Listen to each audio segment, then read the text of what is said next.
Lecciones de la Biblia. A continuación.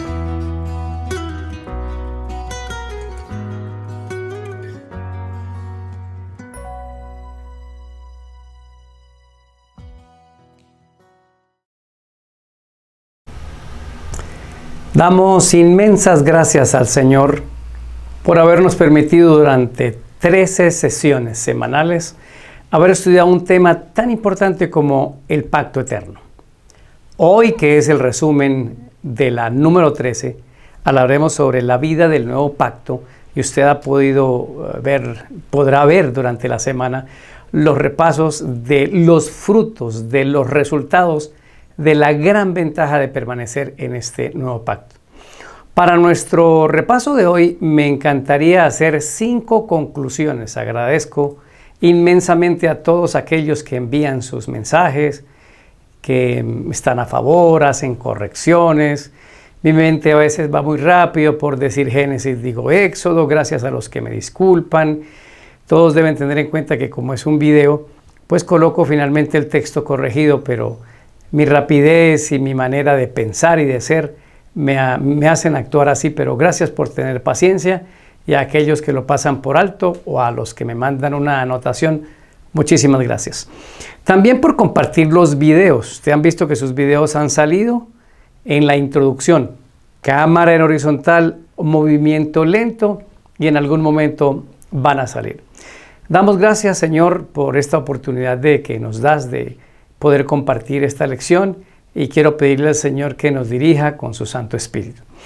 Este tema del pacto ha tenido inmensas repercusiones en nuestra vida. ¿Por qué? Entender un pacto es entender mi participación y mi colaboración dentro de ese pacto. Si dos partes hacen un trato y las dos no están suficientemente claras y entendidas en lo que tienen que hacer, no va a haber una relación a largo plazo. Dios lo tiene muy claro, es la parte eterna, es la parte firme del pacto, un pacto que a todas luces no le conviene hacerlo con nosotros, pero que por amor y por misericordia hace ese pacto. Es la parte humana, nosotros, los que debemos entenderlo. Por eso hemos ido aclarando lentamente muchos conceptos que habían en torno a esto, y por supuesto nos quedan muchas cosas más por estudiar.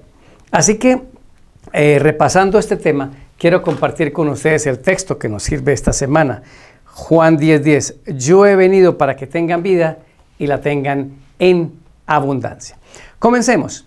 Punto 1. Siempre ha habido un pacto. Siempre. El mismo. Resumen de la semana número 12. El mismo pacto, el mismo garante, la misma ley. No cambió absolutamente nada, porque esto le da eternidad al pacto, le da permanencia. Lo único que ha tenido que cambiar Dios es con las personas con las que hizo el pacto, porque va creciendo el pacto o porque algunos no quisieron quedarse en ese pacto, pero es el mismo. Ahora, ese pacto lo hizo con todas las criaturas.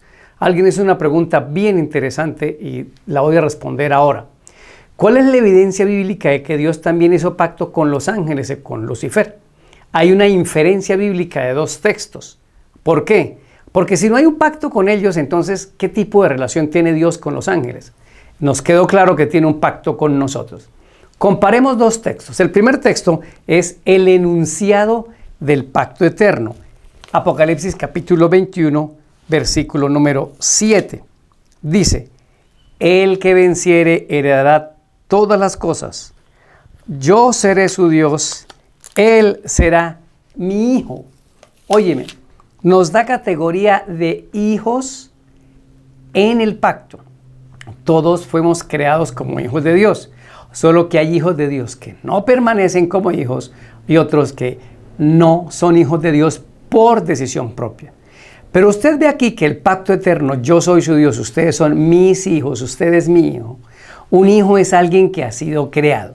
Ahora la pregunta es, ¿Lucifer y los ángeles son dioses o son criaturas? Vayamos a la evidencia bíblica. Ezequiel capítulo 28, versículo 13, hablando de la creación de Lucifer. En Edén, en el huerto de Dios estuviste. Toda piedra preciosa era tu vestidura, de cornerina, topacio, jaspe, crisólito, berilo y ónice, de zafiro, carbunclo, esmeralda y oro. Los primores de tus tamboriles y flautas estuvieron preparados para ti el día de tu creación. Es decir, que Lucifer fue creado. Es un ser creado. Algunos van a preguntar que ¿cómo que en Edén? Bueno, ese Edén no estaba aquí en la tierra porque la tierra no había sido creada. Es de suponer con esto que también debe haber un Edén en el cielo, de lo cual no hay más evidencia bíblica. Pero lo que quiero decir es que si Lucifer es un ser creado, pasó a ser hijo de Dios. Si es hijo de Dios, de acuerdo al pacto eterno, yo soy su Dios, ustedes son mis hijos, ellos están incluidos en este pacto. Eso me parece una gran bendición de parte de Dios. Así que la primera conclusión, siempre ha habido un pacto con todas sus criaturas y todo el tiempo ha habido una libertad de parte de Dios de que uno se quede en el pacto o se vaya, porque desde que nacemos somos sus hijos y si entro en pacto puedo permanecer como hijo de Dios. Lucifer y muchos ángeles decidieron no ser parte de ese pacto. Hay muchos de ustedes que hoy ven este video que no han hecho parte de este pacto y en el punto número 5 lo vamos a aclarar. Pasemos al punto número 2. La ley del pacto es eterna porque hace parte del pacto eterno y porque vino del Dios eterno. Bueno, yo necesito tener una evidencia bíblica en esto. ¿Dónde dice que la ley de Dios es eterna? Eso está en Salmo capítulo 119, desde el versículo 142 al 144. Lo leo. Tu justicia es justicia eterna y tu ley la verdad. Aflicción y angustia se han apoderado de mí, mas tus mandamientos fueron mi delicia. Justicia eterna son tus testimonios, dame entendimiento y viviré.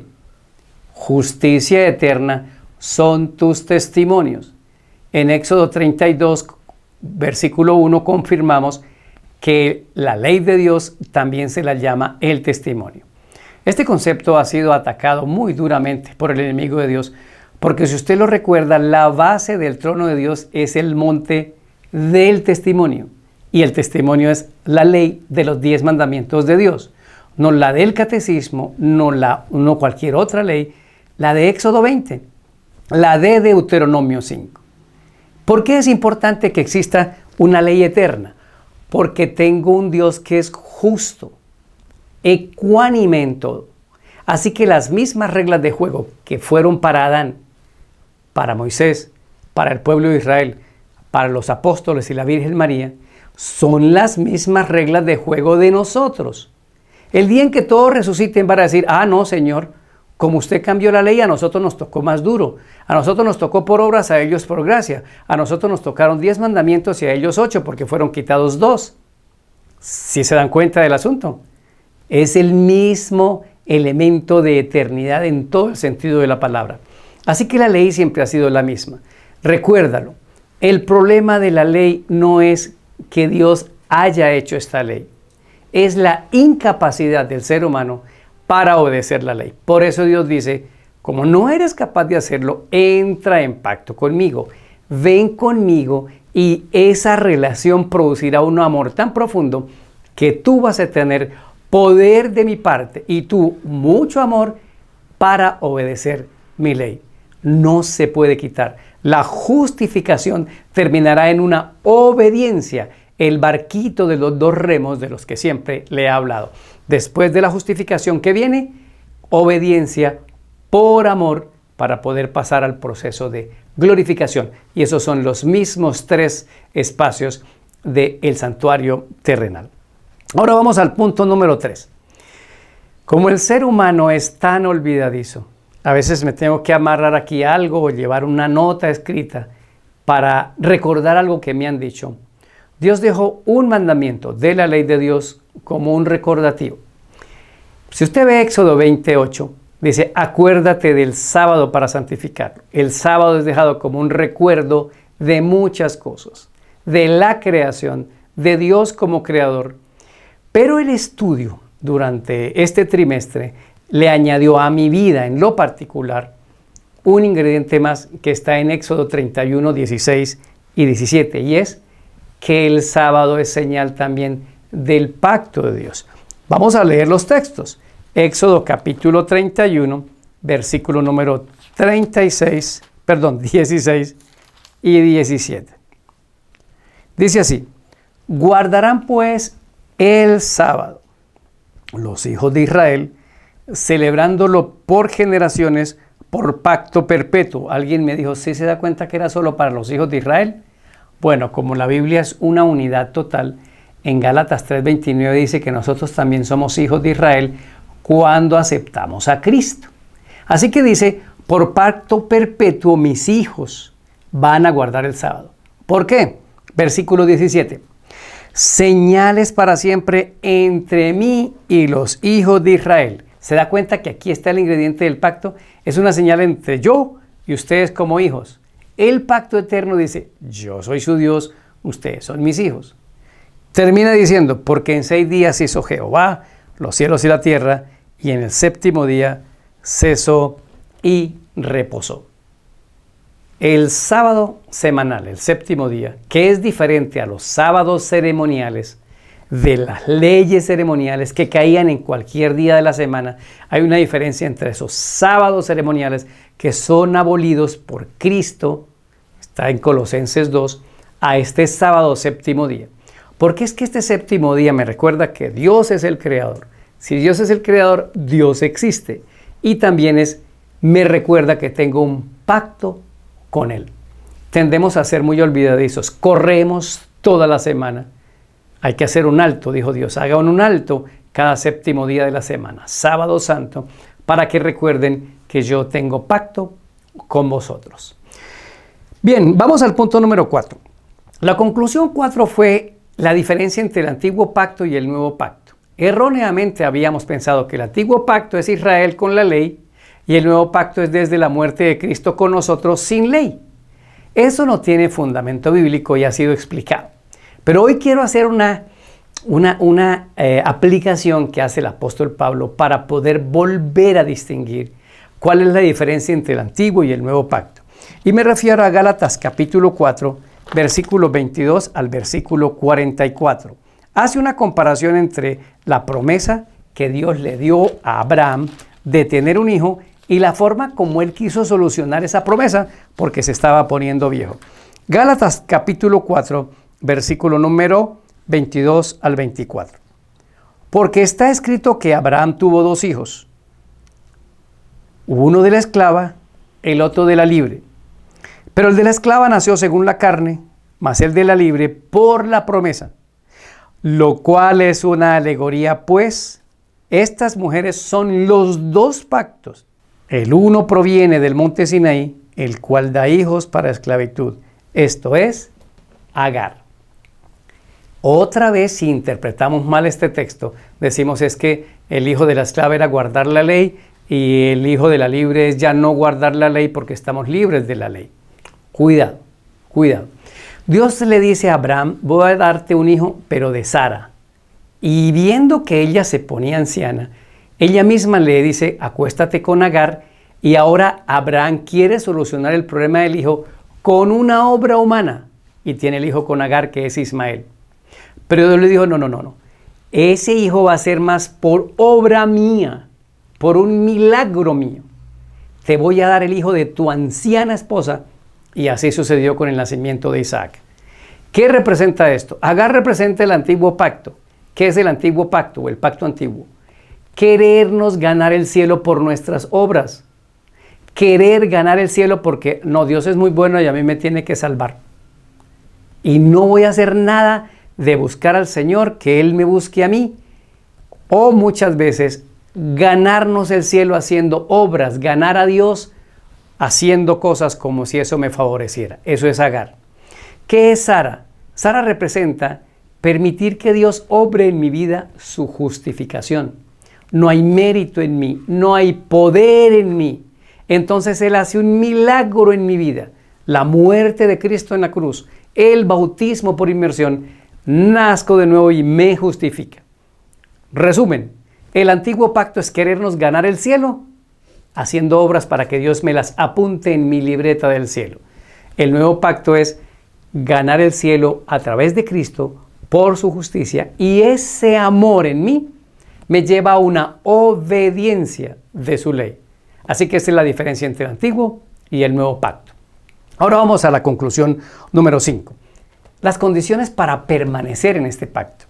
Y es que, mis amigos, el problema no es llegar, el problema es quedarse. Juan 15 dice, yo necesito que ustedes permanezcan en mí, porque si permanecen en mí dan los frutos que queremos que den. ¿Y cuáles son los frutos? Frutos de obediencia, los frutos del Espíritu de Gálatas capítulo número 6 o 5, no estoy seguro. ¿Cuáles son las condiciones para llegar y permanecer? Bueno, son 2. Voy a leerles un texto muy conocido de San Juan, capítulo número 3, versículo número 5. Respondiendo Jesús dijo, de cierto te digo que el que no nace del agua y del Espíritu no puede entrar en el reino de Dios. 6. Lo que es nacido de la carne, carne es. Lo que es nacido del Espíritu, Espíritu es. La condición para llegar al pacto es el bautismo por inmersión. Es cuando acepto a Cristo y me bautizo. Tal vez le estoy hablando a muchas personas que no han tomado esta decisión. Tiene que hacerlo. Tienes que hacerlo. Con Cristo hay que casarse. Eso es un pacto. Y solo lo logras cuando te maravillas del sacrificio de Jesús y luego lo aceptas y te casas con Él, bautizándose por inmersión. Pero los que ya dimos este paso, estamos viviendo en una confianza y suficiencia propia que nos saca del pacto por nuestra propia decisión, y Dios tiene que volver, ven conmigo, o sea, no nos permite permanecer. Ese juego de la odisea entre caliente, frío que nos lleve a ser tibios. Y es el segundo bautismo, el del Espíritu Santo. Es el bautismo diario, es el bautismo de la comunión, es el bautismo de la intimidad con Cristo. ¿Se acuerdan del santuario? Uno entra al atrio y ahí es justificado. Muerte del Cordero, Cristo en la cruz, lavacro con agua, bautismo por inmersión. Pero luego hay que entrar al lugar santo. Tengo que comer pan y eso lo tengo que hacer yo. Tengo que seguir la luz del Espíritu Santo, lo tengo que hacer yo. Tengo que seguirme arrepintiendo de mis pecados y eso lo tengo que hacer yo. Por favor, los miles y millones de personas que han entrado en pacto con Jesús no quieren permanecer en ese pacto. Se niegan a estar ahí. El trabajo los está agobiando. De sola sombra trabajando. Para gastar más, para endeudarnos más, para no atender la familia, para separarnos de Jesús. Y apenas sobrevivimos con un breve aliento semanal para esta relación de pacto. No es justo con un Dios que ha dado todo por nosotros. Por favor, se lo ruego, intimidad con Dios, 1 hora diaria de intimidad con Él. Y entonces seremos recargados por el Espíritu Santo para hacer la gran obra del pacto, y es cumplir la misión. Este año, una persona tendrás que acercar a Cristo. Si no lo haces, no estás en el pacto. Dices que estás en el pacto. Pero la prueba de que uno está en el pacto se llama la acción de sentarme a aprender con Él y de ir como Felipe y el etíope a hablarle a otro de este amor salvador de Jesús. Cuando estábamos en la escuela decíamos que a uno lo sacaban del partido porque alguien les decía sálgase porque está jugando mal y otros se sacaban solitos de la oreja. Esos son los que no participan de ir a difundir el Evangelio de Cristo. Se están sacando solos del pacto. Invitación una vez más. Se lo ruego, este año una persona, acércala a Cristo. Llévala a Jesús. Trabaja por ella. Y si esa persona eres tú, comienza tomando la decisión. Esto se va a terminar muy pronto. Viene la segunda venida de Cristo. Y a los que están en pacto, los va a llevar y ese pacto durará por la eternidad. Gracias por estar con nosotros. Suscriba a otros. Envíele este mensaje a otros. Comparta y permita que BioChannel Plus pueda crecer y cumplir con esta labor misionera. Soy Daniel Herrera y deseo para todos un día lleno de bendiciones.